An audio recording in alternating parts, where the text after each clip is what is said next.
everyone, and welcome back to my channel. Today I'm going to be doing a things to know before you start doing YouTube kind of video. Today I'm going to be talking about the equipment I use to film and create my setups for my videos. So I'm not going to make this intro too long, we're just going to jump right in. So the first thing we need to talk about is equipment. The equipment I got is from Amazon. It is all the eMart equipment, and I believe I have another one from another company, but it's affiliated with eMart, I think. I'm not sure. I will post pictures of what I use here on the screen and then down below as well. So this is where I got my lighting from.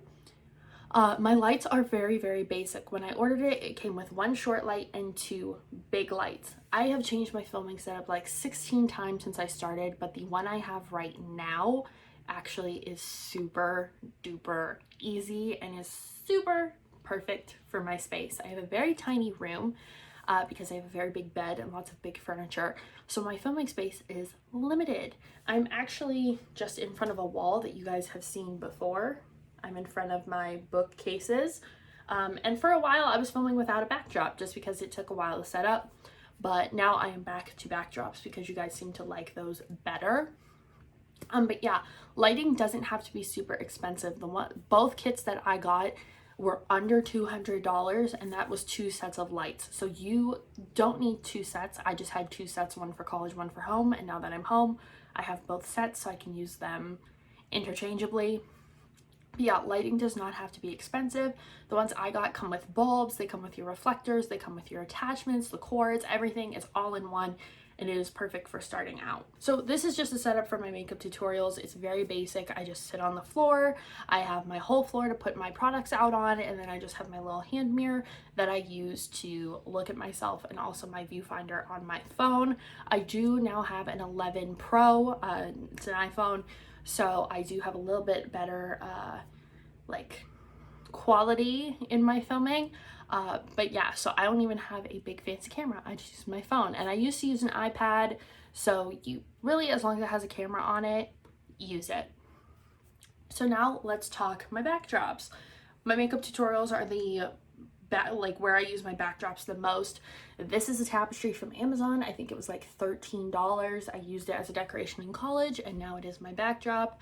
The other backdrops that you guys see are my snow backdrop and my Halloween backdrop, and those are the only ones I have that are actual photography grade backdrops. Like, that's what they're meant for, and those were under $30 a piece. One of them was a gift and one I bought on my own. And then everything else you see is literally blankets and bed sheets. It is so easy to find a flat sheet that you can just hang up. Mine are usually a little wrinkly. I need to be better about steaming them, but you can hang those from a backdrop system as well. It's super easy, it's super cheap. You can go to Goodwill and find a really pretty sheet that you like and only use it for your backdrops. Or you can go to a craft store and get some fabric that is like the last on the bolt, and you can get it for really cheap, and you can hang that as your backdrop. So backdrops don't have to be expensive. You can get very expensive if you start getting backdrop paper and getting the rolls and the whole kind of system that hangs on the wall. That can get really pricey.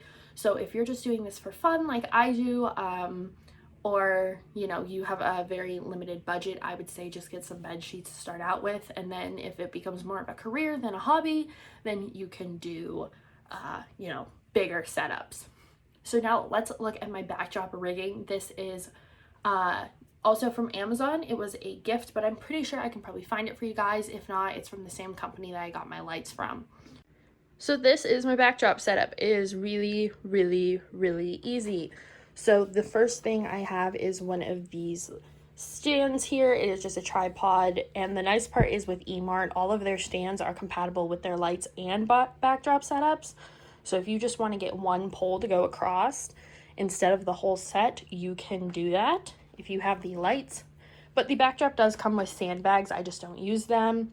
And then they come with these clamps. These are really easy. You can also just get these at Home Depot really cheap if you want to make your own set.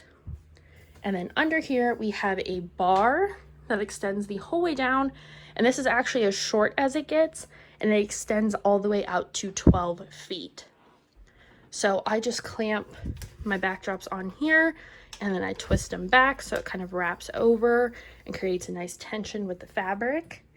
And that's really it. It's just a 3-part system, which you could honestly make with some like PVC pipe and create a little frame to hang your backdrops on. But this is my makeup video setup. So we have the light, which is plugged in behind my tapestry so you don't see the cords, and then our backdrop. So when I am filming, this is what I look at. My phone sits right between this lock right here for the light and this knob for me to attach the bracket to the pole. But I have one reflector, one light bulb, and this little tripod that it sits on. So very simple, very easy. And then I have the lights on my ceiling so that it's not too cool. It kind of makes everything nice and balanced. This is my next filming setup. This is for my booktube videos, and this is honestly my easiest setup. All I do is take my lights that I used before, so my one light stand, and I turn it towards my bookshelves, and I have a built-in backdrop because I have my books. So this one, if you're doing booktube, you do not have to film in front of a bookshelf. You can film in front of a backdrop. People just tend to respond to the bookshelf more. But again, it's to each their own. So this one's super easy. I just sit here. You can see my Funko Pops. It is very clean and organized on my bookshelf. So you see all of that. You see my TBR mug. You see my Medusa and my narwhals over here.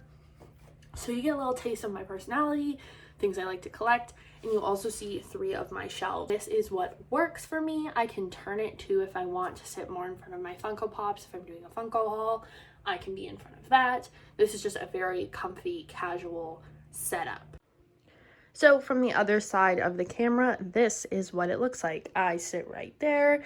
I have the books I'm talking about. And then we have my bookcase. I would like everybody to see my Haunted Mansion shelf, but it just doesn't work that way. Plus my graphic novel shelf is kind of a mess right now. But yeah, you can see all my books, you can see all my collectibles. So it is kind of a fun little setup for me. And it's really easy because I just pop this light up and turn it this way. So this is my final setup. This is for my style videos. Now obviously today I'm not doing a style video, so I don't have the soft boxes up. I just have my one main light in the middle, but I do the same thing that I do with my other videos. I stick my phone in between the bracket and the lock and have it pointing towards me this way. And then I usually have a soft box here and a soft box here, creating light coming in this way because it just lights me up head to toe and gives me a more, you know, haul, fashion, style, blogger sort of look. So I will show you guys the other way that this looks when I'm looking at you. Again, it's super simple. So on this pole, I will put one soft box. I usually have that light turned off, and then I have a soft box on that pole so that the light creates an X and I am right in the middle and I am as bright as I can be without being washed out. If I just had that light on with the 2 soft boxes, then it washes me out too much. So I just keep it with the soft boxes and it highlights everything very nicely. The biggest issue with this one is trying to find the perfect height to get my entire outfit in it. So usually I am way back in the corner that you guys saw, and you guys are way far away so that you can see me from head to toe. So that is how I film my videos. That is my full setup for my main 3 styles of videos I do. If you guys want more tips on how to start your own YouTube channel or stuff about pricing and costs and budget and all of that, let me know down below and I can do more videos like this. But yeah, I just want you guys to know you do not have to have a lot of money to start a YouTube channel. It is super easy and it's getting easier and easier every single day. So if you guys enjoyed, let me know and I hope to see you in the next one. Bye.